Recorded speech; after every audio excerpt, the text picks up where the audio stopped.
ਪਿਆਰੇ ਬੱਚਿਓ, 9ਵੀਂ ਕਲਾਸ ਦੀ ਸਮਾਜਿਕ ਸਿੱਖਿਆ ਦੀ ਰੋਜ਼ਾਨਾ ਅਸਾਈਨਮੈਂਟ ਵਿੱਚ ਭਾਰਤੀ ਲੋਕਤੰਤਰ ਦੀ ਸਥਾਪਨਾ ਅਤੇ ਸਰੂਪ ਦੇ ਸੰਬੰਧ ਵਿੱਚ ਟੌਪਿਕ ਆਇਆ ਹੈ। ਇਹ 6 ਅਕਤੂਬਰ ਦੀ ਡੇਲੀ ਡੋਜ਼ ਹੈ। ਪਾਠ 11ਵਾਂ ਨਾਗਰਿਕ ਸ਼ਾਸਤਰ ਦਾ। ਭਾਰਤ ਦਾ ਸੰਵਿਧਾਨ ਦੁਨੀਆ ਭਰ ਵਿੱਚ ਪਾਏ ਜਾਂਦੇ ਸੰਵਿਧਾਨ ਤੋਂ ਲੰਬਾ ਹੈ।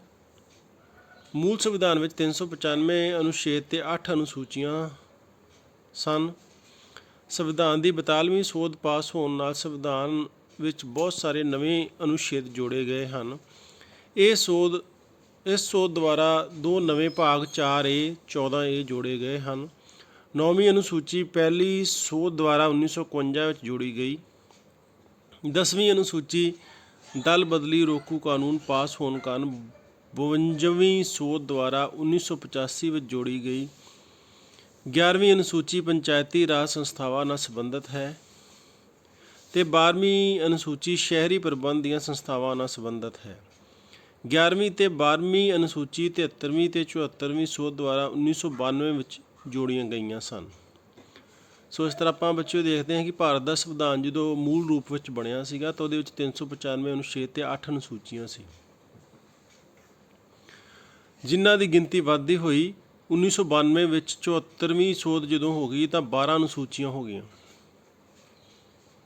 ਇਸ ਤਰ੍ਹਾਂ ਸਮੇਂ ਦੇ ਨਾਲ ਨਾਲ ਜਿਹੜੀ ਚੀਜ਼ ਦੀ ਸਾਨੂੰ ਸਾਡੇ ਦੇਸ਼ ਦੇ ਜਿਹੜੇ ਨੇਤਾਵਾਂ ਸੀ ਉਹਨਾਂ ਨੂੰ ਲੋੜ ਮਹਿਸੂਸ ਹੋਈ, ਉਹਨਾਂ ਨੇ ਸੰਵਿਧਾਨ ਵਿੱਚ ਸੋਧ ਕਰਕੇ ਉਹ ਚੀਜ਼ਾਂ ਉਹਦੇ ਵਿੱਚ ਸ਼ਾਮਲ ਕੀਤੀਆਂ। ਸੋਧ ਦਾ ਮਤਲਬ ਹੁੰਦਾ ਸੁਧਾਰ ਕਰਨਾ, ਕਿਉਂਕਿ ਸੰਵਿਧਾਨ ਜਿਹੜਾ ਆ 1946 ਤੋਂ ਲੈ ਕੇ 1949 ਤੱਕ ਬਣਿਆ ਸੀਗਾ ਅਤੇ 1950 'ਚ ਲਾਗੂ ਹੋਇਆ ਅਤੇ ਉਸ ਤੋਂ ਬਾਅਦ 1950 ਤੋਂ ਲੈ ਕੇ ਹੁਣ ਤੁਸੀਂ ਦੇਖੋ 2020 ਚੱਲ ਰਿਹਾ ਅਤੇ 70 ਸਾਲ ਹੋ ਗਏ ਆ। ਤਾਂ ਸਮਾਂ ਬਦਲ ਰਿਹਾ ਅਤੇ ਸਮੇਂ ਬਦਲਣ ਦੇ ਨਾਲ ਸੰਵਿਧਾਨ ਦੇ ਵਿੱਚ ਸੋਧ ਦੀ ਵੀ ਲੋੜ ਪੈਂਦੀ ਰਹੀ ਹੈ। ਤਾਂ ਲੋੜ ਅਨੁਸਾਰ ਜਿਹੜੀ ਆ ਸਮੇਂ ਸਮੇਂ 'ਤੇ ਸੰਵਿਧਾਨ ਵਿੱਚ ਸੋਧ ਹੁੰਦੀ ਰਹੀ ਹੈ। ਪ੍ਰਸ਼ਨ ਹੈ ਬੱਚਿਓ ਅੱਗੇ, ਬਹੁ ਵਿਕਲਪੀ ਮੂਲ ਸੰਵਿਧਾਨ ਵਿੱਚ ਕਿੰਨੇ ਅਨੁਛੇਦ ਅਤੇ ਕਿੰਨੀਆਂ ਅਨੁਸੂਚੀਆਂ ਸਨ? ਕਿੰਨੀਆਂ ਸਨ? 395 ਅਨੁਛੇਦ ਅਤੇ 8 ਅੱਗੇ ਵੀ ਅਨੁਛੇਦ ਲਿਖਤਾ ਹੈ, ਜਦਕਿ ਉੱਥੇ ਅਨੁਸੂਚੀ ਆਉਣਾ ਸੀ। ਤੁਸੀਂ ਠੀਕ ਕਰ ਲਿਓ, 8 ਅਨੁਸੂਚੀਆਂ। 395 ਅਨੁਛੇਦ ਅਤੇ 8 ਅਨੁਸੂਚੀਆਂ। ਇੱਥੇ ਗਲਤ ਪ੍ਰਿੰਟ ਹੋਇਆ, ਅਨੁਛੇਦ ਹੀ ਲਿਖਿਆ ਗਿਆ, ਤੁਸੀਂ ਅਨੁਸੂਚੀ ਕਰ ਦਿਓ। ਪਹਿਲੀ ਸੰਵਿਧਾਨਕ ਸੋਧ ਕਦੋਂ ਕੀਤੀ ਗਈ? 1951 ਵਿੱਚ ਪਹਿਲੀ ਸੰਵਿਧਾਨਕ ਸੋਧ ਕੀਤੀ ਗਈ। ਦੁਨੀਆ ਦਾ ਸਭ ਤੋਂ ਲੰਬਾ ਅਤੇ ਵਿਸਤ੍ਰਿਤ ਸੰਵਿਧਾਨ ਕਿਸ ਦੇਸ਼ ਦਾ ਹੈ? ਭਾਰਤ ਦਾ ਹੈ ਸਭ ਤੋਂ ਲੰਬਾ ਅਤੇ ਵਿਸਤ੍ਰਿਤ ਸੰਵਿਧਾਨ, ਇਹ ਯਾਦ ਰੱਖਿਓ। ਖਾਲੀ ਥਾਵਾਂ ਡੈਸ਼ ਅਨੁਸੂਚੀ ਪੰਚਾਇਤੀ ਰਾਜ ਨਾਲ ਸੰਬੰਧਿਤ ਹੈ। 11ਵੀਂ ਅਨੁਸੂਚੀ ਪੰਚਾਇਤੀ ਰਾਜ ਨਾਲ ਸੰਬੰਧਿਤ ਹੈ। ਪੰਚਾਇਤੀ ਰਾਜ ਕੀ ਆ? ਜਿਵੇਂ ਪਿੰਡਾਂ ਵਿੱਚ ਪੰਚਾਇਤਾਂ ਹੁੰਦੀਆਂ, ਸਰਪੰਚ ਅਤੇ ਪੰਚ, ਠੀਕ ਹੈ। ਇੱਦਾਂ ਹੀ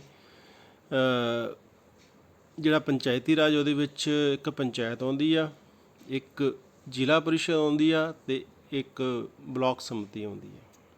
ਇਹ 3 ਚੀਜ਼ਾਂ ਨੂੰ ਮਿਲਾ ਕੇ ਪੰਚਾਇਤੀ ਰਾਜ ਬਣਦਾ ਹੈ। ਅਤੇ 11ਵੀਂ ਅਨੁਸੂਚੀ ਜਿਹੜੀ ਆ ਉਹ ਪੰਚਾਇਤੀ ਰਾਜ ਨਾਲ ਸੰਬੰਧਿਤ ਹੈ। 73ਵੀਂ ਸੋਧ 1992 ਵਿੱਚ ਜੋੜੀ ਗਈ। 73ਵੀਂ ਸੋਧ 1992 ਵਿੱਚ ਜੋੜੀ ਗਈ ਹੈ। ਸਹੀ ਅਤੇ ਗਲਤ। 12ਵੀਂ ਅਨੁਸੂਚੀ ਸ਼ਹਿਰੀ ਪ੍ਰਬੰਧ ਦੀਆਂ ਸੰਸਥਾਵਾਂ ਨਾਲ ਸੰਬੰਧਿਤ ਹੈ। ਸਹੀ ਹੈ, ਕਿਉਂਕਿ 11ਵੀਂ ਜਿਹੜੀ ਉਹ ਪੰਚਾਇਤੀ ਰਾਜ ਨਾਲ ਆ ਅਤੇ 12ਵੀਂ ਜਿਹੜੀ ਆ ਉਹ ਸ਼ਹਿਰੀ ਸੰਸਥਾਵਾਂ ਦੇ ਨਾਲ ਆ। ਜਿਵੇਂ ਸ਼ਹਿਰਾਂ ਦੇ ਵਿੱਚ ਨਗਰ ਨਿਗਮ ਅਤੇ ਨਗਰ ਪਾਲਿਕਾਵਾਂ ਆ, ਪਿੰਡਾਂ ਵਿੱਚ ਪੰਚਾਇਤੀ ਸੰਸਥਾਵਾਂ ਆ, ਇਹ ਫਰਕ ਹੈਗਾ। ਸੰਵਿਧਾਨਕ ਸੋਧਾਂ ਨਾਲ ਸੰਵਿਧਾਨ ਦਾ ਵਿਸਤਾਰ ਨਹੀਂ ਹੋਇਆ, ਇਹ ਗਲਤ ਹੈ, ਕਿਉਂਕਿ ਸੰਵਿਧਾਨ ਦਾ ਵਿਸਤਾਰ ਹੋਇਆ ਜਦੋਂ ਨਵੀਂ ਚੀਜ਼ ਐਡ ਹੁੰਦੀ ਹੈ ਅਤੇ ਸੰਵਿਧਾਨ ਦਾ ਵਿਸਤਾਰ ਹੁੰਦਾ ਹੈ। ਪਿਆਰੇ ਵਿਦਿਆਰਥੀਓ, ਹੇਠ ਲਿਖੇ ਪ੍ਰਸ਼ਨਾਂ ਨਾਲ ਸੰਬੰਧਿਤ ਪਾਠਾਂ ਦਾ ਅਸੀਂ ਅਧਿਐਨ ਕਰ ਚੁੱਕੇ ਹਾਂ। ਤੁਸੀਂ ਇਹਨਾਂ ਪ੍ਰਸ਼ਨਾਂ ਦੇ ਉੱਤਰ ਆਪਣੀ ਨੋਟਬੁੱਕ 'ਤੇ ਲਿਖਣੇ ਹਨ। ਸੋ ਬੱਚਿਓ, 4 ਪ੍ਰਸ਼ਨ ਹਨ। ਇਹ ਪਾਠ ਪੜ੍ਹ ਚੁੱਕੇ ਹਾਂ ਆਪਾਂ ਅਤੇ ਇਹਨਾਂ ਦੀ ਦੁਹਰਾਈ ਕਰਨੀ ਆ ਅਤੇ ਇਹ ਪ੍ਰਸ਼ਨ ਜਿਹੜੇ ਆ ਤੁਸੀਂ ਕਾਪੀ 'ਤੇ ਵੀ ਨੋਟ ਕਰਨੇ ਆ। ਅੱਗੇ ਆਪਾਂ ਇਹਨਾਂ ਨੂੰ ਡਿਟੇਲ ਦੇ ਵਿੱਚ ਲਿਖਿਆ ਆ। ਪਹਿਲਾ ਪ੍ਰਸ਼ਨ ਹੈ, 1878 ਈਸਵੀ ਦੇ ਵਣ ਕਾਨੂੰਨ ਦੇ ਅਨੁਸਾਰ ਜੰਗਲ ਦੀਆਂ ਵੱਖ ਵੱਖ ਸ਼੍ਰੇਣੀਆਂ ਬਾਰੇ ਦੱਸੋ। 1878 ਈਸਵੀ ਵਿੱਚ 1865 ਈਸਵੀ ਦੇ ਵਨ ਕਾਨੂੰਨ ਵਿੱਚ ਸੋਧ ਕੀਤੀ ਗਈ। ਨਵੀਆਂ ਵਿਵਸਥਾਵਾਂ ਦੇ ਅਨੁਸਾਰ ਵਨਾਂ ਨੂੰ 3 ਸ਼੍ਰੇਣੀਆਂ ਵਿੱਚ ਵੰਡਿਆ ਗਿਆ: ਰਾਖਵੇਂ, ਸੁਰੱਖਿਅਤ ਅਤੇ ਗ੍ਰਾਮੀਣ। ਸਭ ਤੋਂ ਚੰਗੇ ਵਨਾਂ ਨੂੰ ਰਾਖਵੇਂ ਵਨਾਂ ਕਿਹਾ ਗਿਆ। ਪਿੰਡਾਂ ਵਾਲੇ ਇਹਨਾਂ ਵਨਾਂ ਤੋਂ ਆਪਣੇ ਉਪਯੋਗ ਲਈ ਕੁਝ ਵੀ ਨਹੀਂ ਲੈ ਜਾ ਸਕਦੇ ਸਨ। ਘਰ ਬਣਾਉਣ ਜਾਂ ਈਂਧਣ ਲਈ ਪਿੰਡ ਵਾਸੀ ਸਿਰਫ ਸੁਰੱਖਿਅਤ ਜਾਂ ਗ੍ਰਾਮੀਣ ਵਨਾਂ ਤੋਂ ਹੀ ਲੱਕੜੀ ਲੈ ਸਕਦੇ ਸਨ। ਸੋ ਇਹ 3 ਤਰ੍ਹਾਂ ਦੀਆਂ ਜਿਹੜੇ ਵਨ ਸੀ ਬਣਾਏ ਗਏ 1878 ਦੇ ਵਿੱਚ ਸੋਧ ਕਰਕੇ ਕਾਨੂੰਨ ਨੂੰ। ਸੁਰੱਖਿਅਤ ਵਨ, ਰਾਖਵੇਂ ਵਨ ਅਤੇ ਗ੍ਰਾਮੀਣ ਵਨ। ਰਾਖਵੇਂ ਵਨ ਜਿਹੜੇ ਆ ਉਹਦੇ ਵਿੱਚੋਂ ਤੁਸੀਂ ਕੁਛ ਨਹੀਂ ਲੈ ਕੇ ਜਾ ਸਕਦੇ, ਉਹ ਬਿਲਕੁਲ ਉਹਨੂੰ ਕਵਰ ਕਰਕੇ ਬੰਦ ਕਰ ਦਿੱਤਾ ਜਾਂਦਾ ਸੀ, ਉਹਦੀ ਰਾਖੀ ਕੀਤੀ ਜਾਂਦੀ। ਬਾਕੀ ਜਿਹੜੇ ਵਨ ਉਹਦੇ ਵਿੱਚ ਜਿਹੜੇ ਪਿੰਡ ਵਾਲੇ ਆ ਉਹ ਲੋੜ ਅਨੁਸਾਰ ਆਪਣੀ ਸਮਾਨ ਉੱਥੋਂ ਲੈ ਸਕਦੇ ਸੀ। ਸੰਘੀ ਢਾਂਚੇ ਜਾਂ ਸੰਘਾਤਮਕ ਸਰਕਾਰ ਦਾ ਅਰਥ ਲਿਖੋ। ਭਾਰਤੀ ਸੰਵਿਧਾਨ ਦੀ ਇਹ ਵਿਸ਼ੇਸ਼ਤਾ ਕਿਹੜੇ ਦੇਸ਼ ਦੇ ਸੰਵਿਧਾਨ ਤੋਂ ਲਈ ਗਈ ਹੈ? ਸੰਘਾਤਮਕ ਸਰਕਾਰ ਦਾ ਅਰਥ ਹੈ ਸ਼ਕਤੀਆਂ ਦੀ ਸਰਕਾਰ ਦੇ 2 ਪੱਧਰਾਂ ਵਿੱਚ ਵੰਡ ਅਤੇ ਇਹ ਪੱਧਰ ਕੇਂਦਰ ਅਤੇ ਰਾਜ ਸਰਕਾਰਾਂ ਹੁੰਦੀਆਂ ਹਨ। ਹੁਣ ਸੰਘ ਕੀ ਹੈ? ਸੰਘ ਦਾ ਮਤਲਬ ਹੁੰਦਾ ਵੀ ਕੁਛ ਸੰਸਥਾਵਾਂ ਨੂੰ ਜਾਂ ਕੁਛ ਲੋਕਾਂ ਨੂੰ ਜੋੜ ਕੇ ਇੱਕ ਸੰਘ ਬਣਾਉਣਾ, ਇੱਕ ਸੰਗਠਨ ਬਣਾਉਣਾ। ਹੁਣ ਜਿਵੇਂ ਸਾਡਾ ਭਾਰਤ ਦੇਸ਼ ਹੈ ਨਾ, ਇਹਦੇ ਵਿੱਚ ਬਹੁਤ ਸਾਰੇ ਰਾਜ ਆ, ਅਲੱਗ-ਅਲੱਗ ਆ। ਪੰਜਾਬ ਆ, ਹਰਿਆਣਾ ਆ, ਹਿਮਾਚਲ ਆ, ਰਾਜਸਥਾਨ ਆ, ਉਹ ਸਾਰੇ ਅਲੱਗ-ਅਲੱਗ ਆ। ਇਹਨਾਂ ਸਾਰਿਆਂ ਨੂੰ ਜੋੜ ਕੇ ਇੱਕ ਕੇਂਦਰ ਸਰਕਾਰ ਨੂੰ ਵਿੱਚ ਨਾਲ ਰਲਾ ਕੇ ਸੰਘ ਦੀ ਸਥਾਪਨਾ ਕੀਤੀ ਗਈ ਹੈ। ਸੰਘਾਤਮਕ ਢਾਂਚਾ ਬਣਾਇਆ ਗਿਆ, ਸੰਘਾਤਮਕ ਸਰਕਾਰ ਦੀ ਸਥਾਪਨਾ, ਇਹਨੂੰ ਸੰਘਾਤਮਕ ਸਰਕਾਰ ਕਹਿੰਦੇ, ਜਿਹਦੇ ਵਿੱਚ ਕੇਂਦਰ ਵੀ ਹੋਵੇ ਅਤੇ ਰਾਜ ਸਰਕਾਰਾਂ ਵੀ ਹੋਣ। ਹੁਣ ਦੇਖੋ ਕੇਂਦਰ ਦੇ ਵਿੱਚ ਇੱਕੋ ਹੀ ਸਰਕਾਰ ਹੈ ਨਾ, ਜਿਵੇਂ ਪ੍ਰਧਾਨ ਮੰਤਰੀ ਨਰਿੰਦਰ ਮੋਦੀ ਅਤੇ ਹੋਰ ਉਹਦੇ ਮੰਤਰੀ, ਉਹ ਇੱਕੋ ਹੀ ਸਰਕਾਰ ਆ। ਪਰ ਹਰੇਕ ਰਾਜ ਦੇ ਵਿੱਚ, ਪੰਜਾਬ ਦੇ ਵਿੱਚ ਵੱਖਰੀ ਸਰਕਾਰ ਆ, ਹਰਿਆਣੇ 'ਚ ਵੱਖਰੀ ਆ, ਹਿਮਾਚਲ 'ਚ ਵੱਖਰੀ ਆ, ਰਾਜਸਥਾਨ 'ਚ ਵੱਖਰੀ ਆ। ਰਾਜ ਸਰਕਾਰਾਂ ਜਿੰਨੇ ਰਾਜ ਆ ਉਨੀਆਂ ਰਾਜ ਸਰਕਾਰਾਂ ਆ ਅਤੇ ਇੱਕ ਕੇਂਦਰ ਸਰਕਾਰ ਆ। ਇਹਨਾਂ ਸਾਰਿਆਂ ਨੂੰ ਜੋੜ ਕੇ ਸੰਘੀ ਢਾਂਚੇ ਦੀ ਸਥਾਪਨਾ ਕੀਤੀ ਜਾਂਦੀ ਹੈ, ਇਹਨੂੰ ਸੰਘਾਤਮਕ ਸਰਕਾਰ ਕਿਹਾ ਜਾਂਦਾ ਹੈ। ਭਾਰਤ ਇੱਕ ਸੰਘਾਤਮਕ ਰਾਜ ਹੈ ਜਿੱਥੇ 2 ਪ੍ਰਕਾਰ ਦੀਆਂ ਸਰਕਾਰਾਂ, ਕੇਂਦਰ ਸਰਕਾਰ ਅਤੇ ਰਾਜ ਸਰਕਾਰਾਂ ਬਣਾਈਆਂ ਗਈਆਂ ਹਨ। ਇਹਨਾਂ ਦੋਹਾਂ ਪ੍ਰਕਾਰ ਦੀਆਂ ਸਰਕਾਰਾਂ ਵਿੱਚ ਸ਼ਕਤੀਆਂ ਦੀ ਵੰਡ ਕੀਤੀ ਗਈ ਹੈ, ਪਰ ਕੇਂਦਰ ਸਰਕਾਰ ਨੂੰ ਵੱਧ ਸ਼ਕਤੀਆਂ ਦਿੱਤੀਆਂ ਗਈਆਂ ਹਨ। ਭਾਰਤ ਵਿੱਚ ਸੰਘਾਤਮਕ ਸੰਰਚਨਾ ਕੈਨੇਡਾ ਤੋਂ ਲਈ ਗਈ ਹੈ। ਤੀਸਰਾ ਪ੍ਰਸ਼ਨ ਹੈ, ਧੂਆਂਧਾਰ ਝਰਨਾ ਕਿਸ ਨਦੀ 'ਤੇ ਹੈ? ਉਸ ਦੀਆਂ ਸਹਾਇਕ ਨਦੀਆਂ ਦੇ ਨਾਮ ਲਿਖੋ। ਧੂਆਂਧਾਰ ਝਰਨਾ ਨਰਮਦਾ ਨਦੀ ਦੇ ਉੱਤੇ ਸਥਿਤ ਹੈ, ਜੋ ਕਿ ਮੱਧ ਪ੍ਰਦੇਸ਼ ਵਿੱਚ ਜਬਲਪੁਰ ਨਾਮ ਦੀ ਥਾਂ ਉੱਤੇ ਬਣਦਾ ਹੈ।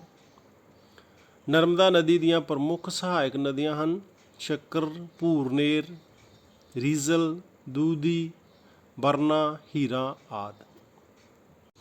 ਭਾਰਤ ਵਿੱਚ ਗਰੀਬੀ ਦੇ 3 ਮੁੱਖ ਕਾਰਨ ਕਿਹੜੇ ਹਨ?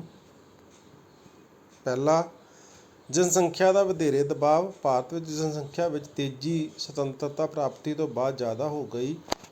ਸੰਨ 1951 ਤੋਂ ਬਾਅਦ ਦੇ ਸਮੇਂ ਨੂੰ ਜਨਸੰਖਿਆ ਵਿਸਫੋਟ ਦਾ ਸਮਾਂ ਵੀ ਕਿਹਾ ਜਾਂਦਾ ਹੈ, ਕਿਉਂਕਿ ਉਸ ਸਮੇਂ ਜਨਸੰਖਿਆ ਵਿੱਚ ਤੇਜ਼ੀ ਆਈ। 1941 ਤੋਂ 1951 ਵਿੱਚ ਜਨਸੰਖਿਆ ਦੀ ਵਾਧਾ ਦਰ 1% ਸੀ, ਜੋ ਕਿ 1981 ਤੋਂ 91 ਵਿੱਚ ਵੱਧ ਕੇ 2.1% ਹੋ ਗਈ। ਸਦੀ ਦੇ ਅੰਤ ਤੱਕ ਸਾਡੀ ਜਨਸੰਖਿਆ 100 ਕਰੋੜ ਪਹੁੰਚ ਚੁੱਕੀ ਸੀ। ਦੇਸ਼ ਦੇ ਉਤਪਾਦਨ ਦਾ ਮੁੱਖ ਭਾਗ ਇਸ ਦੀ ਵੱਧਦੀ ਜਨਸੰਖਿਆ ਦੀਆਂ ਲੋੜਾਂ ਦੀ ਸੰਤੁਸ਼ਟੀ ਵਿੱਚ ਖਰਚ ਹੋ ਜਾਂਦਾ ਹੈ, ਜਿਸ ਦੇ ਸਿੱਟੇ ਵਜੋਂ ਦੇਸ਼ ਦੇ ਵਿਕਾਸ ਲਈ ਹੋਰ ਕੰਮਾਂ ਵਿੱਚ ਧਨ ਘੱਟ ਪੈ ਜਾਂਦਾ ਹੈ। ਇਹੀ ਨਹੀਂ, ਨਿਰੰਤਰ ਵੱਧਦੀ ਜਨਸੰਖਿਆ ਨਾਲ ਨਿਰਭਰ ਜਨਸੰਖਿਆ ਵਧੇਰੇ ਅਤੇ ਕਾਰਜਸ਼ੀਲ ਜਨਸੰਖਿਆ ਵਿੱਚ ਕਮੀ ਆ ਰਹੀ ਹੈ, ਜਿਸ ਕਾਰਨ ਉਤਪਾਦਨ ਵਿੱਚ ਕਾਰਜਸ਼ੀਲ ਜਨਸੰਖਿਆ ਘੱਟ ਅਤੇ ਨਿਰਭਰ ਜਨਸੰਖਿਆ ਵਧੇਰੇ ਹੈ, ਜੋ ਦੇਸ਼ ਨੂੰ ਹੋਰ ਗਰੀਬ ਬਣਾ ਦਿੰਦੀ ਹੈ। ਤਾਂ ਬੱਚਿਓ, ਇਹਦਾ ਇਹ ਭਾਵ ਹੈ ਕਿ ਜਨਸੰਖਿਆ ਬਹੁਤ ਤੇਜ਼ੀ ਨਾਲ ਵੱਧ ਰਹੀ ਹੈ। ਤੇਜ਼ੀ ਨਾਲ ਵਧਣ ਕਰਕੇ ਇਹ ਨਹੀਂ ਵੀ ਸਾਡਾ ਦੇਸ਼ ਤਰੱਕੀ ਨਹੀਂ ਕਰ ਰਿਹਾ, ਅਸੀਂ ਵਿਕਾਸ ਵੱਲ ਵੱਧ ਰਹੇ ਹਾਂ, ਪਰ ਜਨਸੰਖਿਆ ਉਸ ਤੋਂ ਜ਼ਿਆਦਾ ਤੇਜ਼ੀ ਨਾਲ ਵੱਧ ਰਹੀ ਹੈ। ਤਾਂ ਜਿੰਨਾ ਸਾਡਾ ਵਿਕਾਸ ਹੁੰਦਾ ਹੈ ਉਹ ਸਾਰਾ ਵੱਧ ਰਹੀ ਜਨਸੰਖਿਆ ਵਿੱਚ ਖੱਪ ਜਾਂਦਾ ਹੈ। ਕੰਮ ਕਰਨ ਵਾਲੇ ਲੋਕਾਂ ਦੀ ਗਿਣਤੀ ਘੱਟ ਹੈ ਅਤੇ ਨਿਰਭਰ ਲੋਕਾਂ ਦੀ ਗਿਣਤੀ ਜ਼ਿਆਦਾ। ਨਿਰਭਰ ਲੋਕ ਜਿਹੜੇ ਮਤਲਬ ਕਿ ਜਿਵੇਂ ਹੁਣ ਛੋਟੇ ਬੱਚੇ ਆ ਜਾਂ ਜਿਹੜੇ ਬੰਦੇ ਬਜ਼ੁਰਗ ਹੋ ਚੁੱਕੇ ਆ, ਇਹ ਕੰਮ ਨਹੀਂ ਕਰ ਸਕਦੇ ਨਾ। ਕੰਮ ਕੌਣ ਕਰ ਸਕਦਾ ਹੈ? ਨੌਜਵਾਨ। ਜਿਹੜੇ ਲੋਕ 20 ਤੋਂ ਲੈ ਕੇ 50 ਜਾਂ 60 ਸਾਲ ਤੱਕ ਹੈਗੇ ਆ, ਉਹ ਕੰਮ ਕਰ ਸਕਦੇ। ਉਸ ਤੋਂ ਉੱਪਰਲੇ ਤੇ ਉਸ ਤੋਂ ਥੱਲੇ ਵਾਲੇ ਉਹ ਨਿਰਭਰ ਲੋਕ ਆ ਅਤੇ ਉਹਨਾਂ ਦੀ ਜਨਸੰਖਿਆ ਜ਼ਿਆਦਾ, ਜਿਸ ਕਰਕੇ ਸਾਡਾ ਦੇਸ਼ ਜਿਹੜਾ ਆ ਉਹ ਤੇਜ਼ੀ ਨਾਲ ਤਰੱਕੀ ਨਹੀਂ ਕਰ ਪਾ ਰਿਹਾ ਅਤੇ ਅਸੀਂ ਹੋਰ ਗਰੀਬੀ ਵੱਲ ਵੱਧ ਰਹੇ ਹਾਂ। ਦੂਸਰਾ ਕਾਰਨ ਹੈ ਬੇਰੁਜ਼ਗਾਰੀ। ਭਾਰਤ ਵਿੱਚ ਜਿਸ ਤਰ੍ਹਾਂ ਜਨਸੰਖਿਆ ਵੱਧ ਰਹੀ ਹੈ, ਉਸੇ ਤਰ੍ਹਾਂ ਬੇਰੁਜ਼ਗਾਰੀ ਵੀ ਨਿਰੰਤਰ ਵੱਧਦੀ ਜਾ ਰਹੀ ਹੈ। ਇਹ ਵੱਧਦੀ ਬੇਰੁਜ਼ਗਾਰੀ ਗਰੀਬੀ ਨੂੰ ਜਨਮ ਦਿੰਦੀ ਹੈ, ਜੋ ਕਿ ਦੇਸ਼ ਲਈ ਸ਼ਰਾਪ ਸਿੱਧ ਹੋ ਰਹੀ ਹੈ। ਭਾਰਤ ਵਿੱਚ ਨਾ ਸਿਰਫ ਸਿੱਖਿਅਤ ਬੇਰੁਜ਼ਗਾਰੀ ਬਲਕਿ ਅਦ੍ਰਿਸ਼ ਬੇਰੁਜ਼ਗਾਰੀ ਦੀ ਸਮੱਸਿਆ ਵੀ ਪੈਦਾ ਹੁੰਦੀ ਜਾ ਰਹੀ ਹੈ। ਭਾਰਤ ਵਿੱਚ 2011-12 ਵਿੱਚ ਲਗਭਗ 2.34 ਕਰੋੜ ਲੋਕ ਬੇਰੁਜ਼ਗਾਰ ਸਨ। ਸਾਲ 2016-17 ਤੱਕ 0.59 ਕਰੋੜ ਬੇਰੁਜ਼ਗਾਰ ਰਹਿਣ ਦਾ ਅਨੁਮਾਨ ਹੈ। ਸੋ ਆਪਾਂ ਦੇਖਦੇ ਹਾਂ ਵੀ ਬੇਰੁਜ਼ਗਾਰੀ ਵੀ ਇੱਕ ਬਹੁਤ ਵੱਡੀ ਸਮੱਸਿਆ ਹੈ। ਬੇਰੁਜ਼ਗਾਰੀ ਤੋਂ ਮਤਲਬ ਆ ਉਹ ਲੋਕ ਜਿਨ੍ਹਾਂ ਨੂੰ ਰੁਜ਼ਗਾਰ ਨਹੀਂ ਮਿਲਦਾ, ਜਿਨ੍ਹਾਂ ਨੂੰ ਕੰਮ ਨਹੀਂ ਮਿਲਦਾ। ਉਹ ਕੰਮ ਕਰਨਾ ਚਾਹੁੰਦੇ ਆ ਪਰ ਉਹਨਾਂ ਨੂੰ ਕੰਮ ਨਹੀਂ ਮਿਲਦਾ, ਉਹਨਾਂ ਲੋਕਾਂ ਨੂੰ ਬੇਰੁਜ਼ਗਾਰ ਕਿਹਾ ਜਾਂਦਾ ਹੈ। ਜਿਹੜੇ ਵਿਅਕਤੀ ਕੰਮ ਕਰਨ ਦੇ ਯੋਗ ਹਨ, ਕੰਮ ਕਰਨਾ ਚਾਹੁੰਦੇ ਹਨ ਅਤੇ ਜੋ ਬਾਜ਼ਾਰ ਵਿੱਚ ਕੀਮਤਾਂ ਜਿਹੜੀਆਂ ਹੈਗੀਆਂ ਮਜ਼ਦੂਰੀ ਦੀਆਂ ਉਹਦੇ 'ਤੇ ਕੰਮ ਕਰਨ ਨੂੰ ਵੀ ਤਿਆਰ ਆ, ਪਰ ਉਹਨਾਂ ਨੂੰ ਕੰਮ ਨਹੀਂ ਮਿਲਦਾ, ਉਹਨਾਂ ਲੋਕਾਂ ਨੂੰ ਬੇਰੁਜ਼ਗਾਰ ਕਿਹਾ ਜਾਂਦਾ ਆ। ਪਰ ਜਨਸੰਖਿਆ ਵਧਣ ਦੇ ਨਾਲ ਬੇਰੁਜ਼ਗਾਰਾਂ ਦੀ ਗਿਣਤੀ ਵੱਧਦੀ ਜਾ ਰਹੀ ਹੈ। ਲੋਕਾਂ ਨੂੰ ਰੁਜ਼ਗਾਰ ਨਹੀਂ ਮਿਲ ਰਿਹਾ, ਇਸ ਕਰਕੇ ਗਰੀਬੀ ਦੀ ਦਰ ਵੀ ਵੱਧਦੀ ਜਾ ਰਹੀ ਹੈ। ਤੀਸਰਾ ਪੁਆਇੰਟ ਹੈ ਵਿਕਾਸ ਦੀ ਹੌਲੀ ਗਤੀ। ਭਾਰਤ ਦਾ ਵਿਕਾਸ ਜੋ ਹੌਲੀ ਗਤੀ ਨਾਲ ਹੋ ਰਿਹਾ ਹੈ, ਇਸ ਕਾਰਨ ਨਾਲ ਵੀ ਗਰੀਬੀ ਵੱਧਦੀ ਜਾ ਰਹੀ ਹੈ। ਯੋਜਨਾਵਾਂ ਦੀ ਅਵਧੀ ਵਿੱਚ ਸਕਲ ਘਰੇਲੂ ਉਤਪਾਦ ਦੀ ਵਿਕਾਸ ਦਰ ਲਗਭਗ 4% ਰਹੀ ਹੈ, ਪਰ ਜਨਸੰਖਿਆ ਦਾ ਵਾਧਾ ਦਰ ਲਗਭਗ 1.76% ਹੋਣ ਨਾਲ ਪ੍ਰਤੀ ਵਿਅਕਤੀ ਆਮਦਨ ਵਿੱਚ ਵਾਧਾ ਸਿਰਫ 2.3% ਹੋ ਗਿਆ ਹੈ। 2013-14 ਵਿੱਚ ਵਿਕਾਸ ਦਰ 4.7% ਦੇ ਲਗਭਗ ਪ੍ਰਾਪਤ ਕੀਤੀ ਗਈ। ਭਾਰਤ ਵਿੱਚ ਜਨਸੰਖਿਆ ਦੀ ਵਾਧਾ ਦਰ 1.76% ਰਹੀ ਹੈ। ਜਨਸੰਖਿਆ ਦੇ ਇਸ ਵਾਧੇ ਦੇ ਅਨੁਸਾਰ ਵਿਕਾਸ ਦੀ ਗਤੀ ਹੌਲੀ ਹੈ। ਤੁਹਾਨੂੰ ਪਹਿਲਾਂ ਮੈਂ ਦੱਸਤਾ ਵੀ ਵਿਕਾਸ ਅਸੀਂ ਕਰਦੇ ਪਏ ਹਾਂ, ਪਰ ਜਨਸੰਖਿਆ ਜ਼ਿਆਦਾ ਤੇਜ਼ੀ ਨਾਲ ਵੱਧਦੀ ਪਈ ਆ। ਇਸ ਕਾਰਨ ਜਿਹੜਾ ਆ ਦੇਸ਼ 'ਤੇ ਜਿਹੜਾ ਆ ਲੋਕਾਂ ਦਾ ਬੋਝ ਵੱਧਦਾ ਜਾ ਰਿਹਾ ਹੈ ਅਤੇ ਅਸੀਂ ਸਾਡੀ ਜਿਹੜੀ ਤਰੱਕੀ ਆ ਉਹ ਸਾਨੂੰ ਦਿਖਾਈ ਨਹੀਂ ਦੇ ਰਹੀ ਹੈ। ਸੋ ਬੱਚਿਓ, ਇਹ ਸੀ ਸਾਡਾ 6 ਅਕਤੂਬਰ 2020 ਦਾ ਸਮਾਜਿਕ ਸਿੱਖਿਆ ਦਾ ਰੋਜ਼ਾਨਾ ਅਸਾਈਨਮੈਂਟ, ਜੋ ਕਿ ਭਾਰਤੀ ਲੋਕਤੰਤਰ ਦੀ ਸਥਾਪਨਾ ਅਤੇ ਸਰੂਪ ਨਾਲ ਸੰਬੰਧਿਤ ਸੀ। ਇਹਦੇ ਨਾਲ ਕੁਛ ਹੋਰ ਪਿਛਲੇ ਕੁਐਸਚਨ ਵੀ ਜਿਹੜੇ ਪਾਠ ਅਸੀਂ ਕਰ ਲਏ ਉਹ ਵੀ ਆਏ ਸੀ, ਉਹ ਕਰ ਲਏ ਆ। ਤੁਸੀਂ ਉਹਨੂੰ ਕਾਪੀ 'ਤੇ ਨੋਟ ਕਰ ਲਿਓ। ਧੰਨਵਾਦ।